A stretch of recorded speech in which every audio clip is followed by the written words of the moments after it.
Police ವಶದಲ್ಲಿದ್ದ ವ್ಯಕ್ತಿಯೊಬ್ಬ ಸಾವನ್ನಪ್ಪಿರುವ ಘಟನೆ ತುಮಕೂರಿನಲ್ಲಿ ನಡೆದಿದೆ. 45 ವರ್ಷ ಪ್ರಾಯದ ಕಾಂತರಾಜು ಮೃತ ವ್ಯಕ್ತಿ. ಇಸ್ಪೀಟ್ ಆಡ್ತಾ ಇದ್ದ 6 ಜನರನ್ನ ಪೊಲೀಸರು ಠಾಣೆಗೆ ಕರೆದುಕೊಂಡು ಬಂದಿದ್ರು.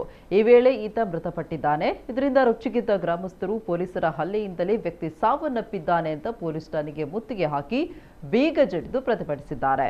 ಇನ್ನು ಈ ಬಗ್ಗೆ ಎಸ್ಪಿ ಅಶೋಕ್ ತನಿಖೆ ನಡೆಸಿ ತಪ್ಪಿತಸ್ಥರ ವಿರುದ್ಧ ಕ್ರಮ ಕೈಗೊಳ್ಳುವುದಾಗಿ ಗ್ರಾಮಸ್ಥರಿಗೆ ಭರವಸೆ ನೀಡಿದ ಬಳಿಕ ಪ್ರತಿಭಟನೆ ಕೈಬಿಟ್ಟಿದ್ದು ಮರಣೋತ್ತರ ಪರೀಕ್ಷೆ ಬಳಿಕ ಮೃತದೇಹವನ್ನು ಕುಟುಂಬಸ್ಥರಿಗೆ ಹಸ್ತಾಂತರಿಸಲಾಗಿದೆ.